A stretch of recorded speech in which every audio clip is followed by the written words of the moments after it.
Bonjour chers frères et sœurs, en cette fête de la miséricorde divine, le 16 avril, je suis très heureuse de pouvoir vous parler aujourd'hui de cette insondable miséricorde du Seigneur qui nous enveloppe et qui nous porte à chaque moment. Aujourd'hui, nous sommes tous invités à louer le Seigneur riche en miséricorde et à nous laisser aimer par lui. Et avant de continuer, je vous dis que je ne suis pas toute seule dans ce studio. Avec moi, nous avons les reliques de Sainte Faustine Kowalska et de Saint Jean-Paul II. Sainte Faustine, la secrétaire de la miséricorde divine, par laquelle Jésus nous a donné et redonné le message de sa miséricorde infinie, et Saint Jean-Paul II, qui a béatifié, canonisé Sainte Faustine et qui a instauré la fête de la miséricorde divine le jour de la canonisation de Sainte Faustine, le 30 avril l'année 2000. Et lui-même, le grand Saint Jean-Paul II, a consacré le monde à la miséricorde divine. Et nous louons le Seigneur pour ces deux grands saints par lesquels il nous a donné à nouveau tout le trésor de sa miséricorde dans lequel nous puisons et puiserons encore dans tout ce que nous traversons et tout ce que l'Église et le monde traversent. Pourquoi Jésus a demandé la fête de la miséricorde? Jésus a dit que les âmes se perdent malgré sa douloureuse passion. Et les âmes n'arrivent pas à se tourner vers Dieu malgré tout ce que Jésus a souffert sur la croix. Et Jésus vient envers cette simple sœur Faustine. D'abord, il la forme dans une intimité très profonde avec lui-même. Et le 22 février 1931, quand Faustine est dans sa cellule le soir, Jésus lui apparaît. Elle voit le Seigneur vêtu de la tunique blanche. De son cœur jaillit les deux rayons de la miséricorde. Jésus demande à Sainte Faustine de peindre le tableau de la miséricorde. Et dans cette même première apparition, concernant le message de la miséricorde, Jésus demande à Sainte Faustine l'institution de la fête de la miséricorde. Cette fête vient directement de la volonté de Jésus. C'est Jésus qui la veut. Et ensuite, Sainte Faustine, Saint Jean-Paul II vont collaborer avec la grâce de Dieu.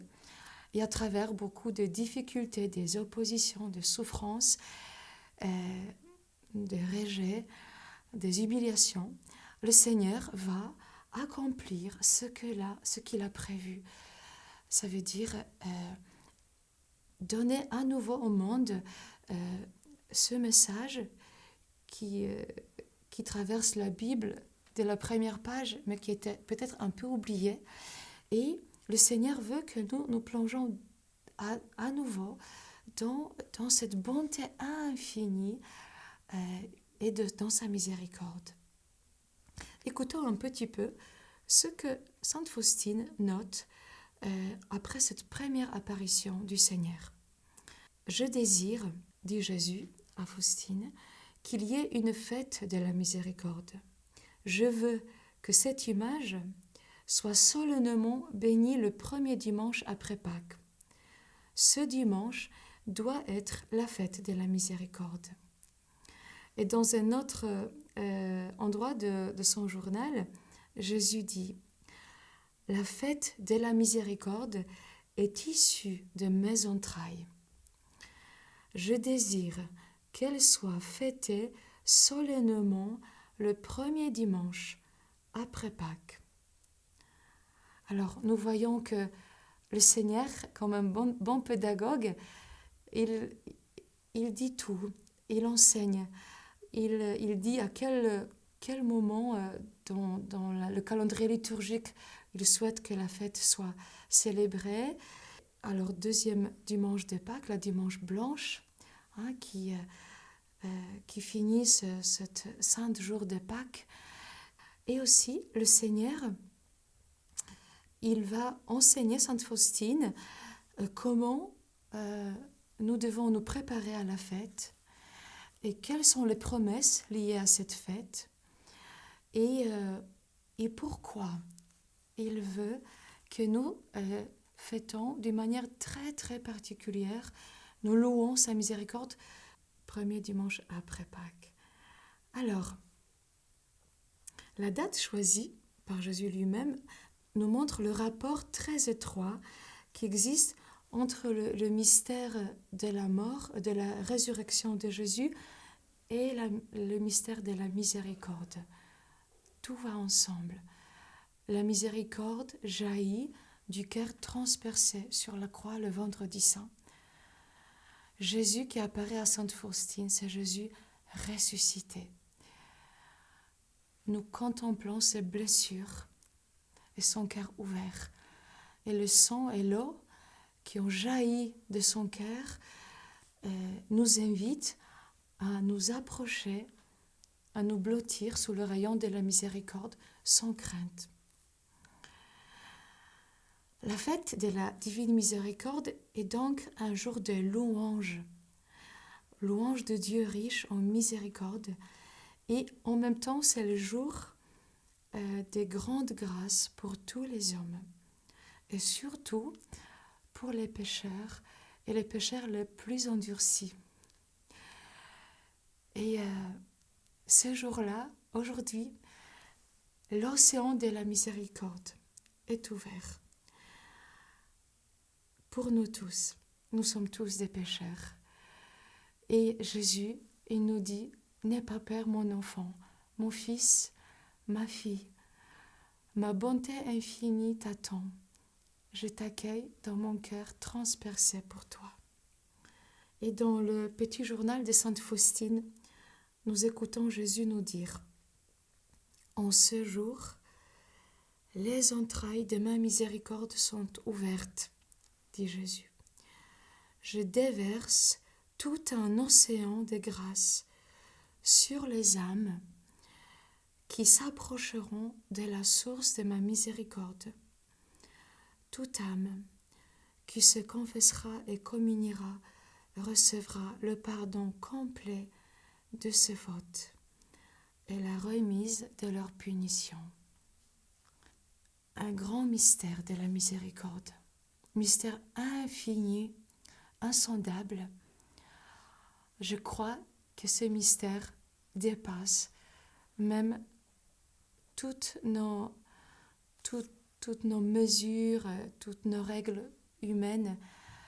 Le Seigneur réserve beaucoup de surprises aux âmes, même aux âmes qui peut-être se sentent séparées de la grâce, de la communion et de confession.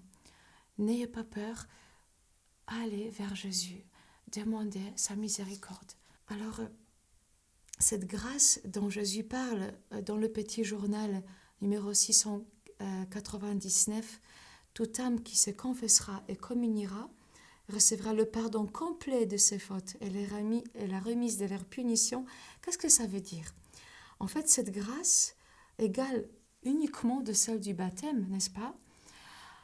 En fait, elle est comme renouvelée d'une manière spéciale par la promesse de Jésus lui-même, ce jour de la fête de la miséricorde. Un grand mystère. Jésus a donné cette promesse unique. Et Jésus continue. Je désire que la fête de la miséricorde soit le recours et le refuge pour toutes les âmes, et surtout pour les pauvres pécheurs. En ce jour sont ouvertes toutes les sources divines par lesquelles s'écoule la grâce. Je vais répéter cette phrase parce qu'elle est très importante. En ce jour sont ouvertes toutes les sources divines par lesquelles s'écoule la grâce. qu'aucune âme n'ait peur de s'approcher de moi, même si ses péchés sont comme de l'écarlate. La fête de la miséricorde a jailli de mes entrailles. Pourquoi? Pour la consolation du monde entier. Et elle est confirmée dans les profondeurs de mon amour infini.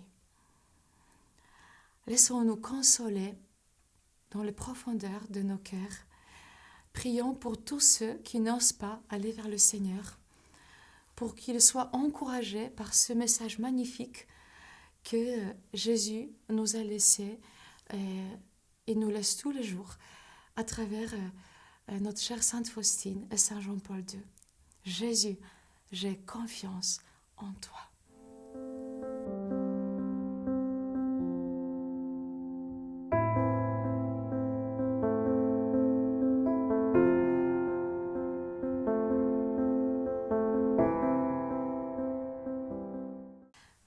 Quand nous prions le chapelet à la miséricorde divine, nous aimons ajouter à cette prière une autre prière qui est très très belle et très forte, que Sainte Faustine aussi a notée dans son petit journal. La voici. Au sang et eau qui avait jailli du cœur de Jésus comme source de miséricorde pour nous, j'ai confiance en vous. Et cette prière, je vais vous la chanter dans la langue de Sainte Faustine. Comme ça, nous serons en communion profonde avec notre cher ami du ciel. O krwi i wodo, któraś wypłynęła z serca Jezusowego, jako zdrój miłosierdzia dla nas.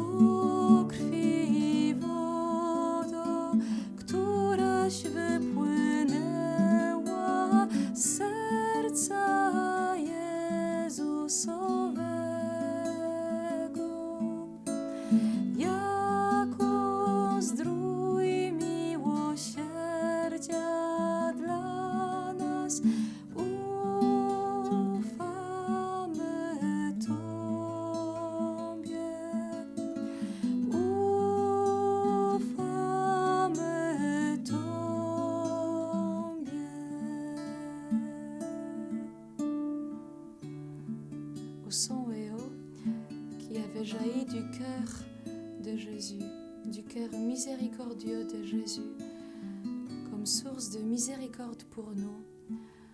J'ai confiance en vous.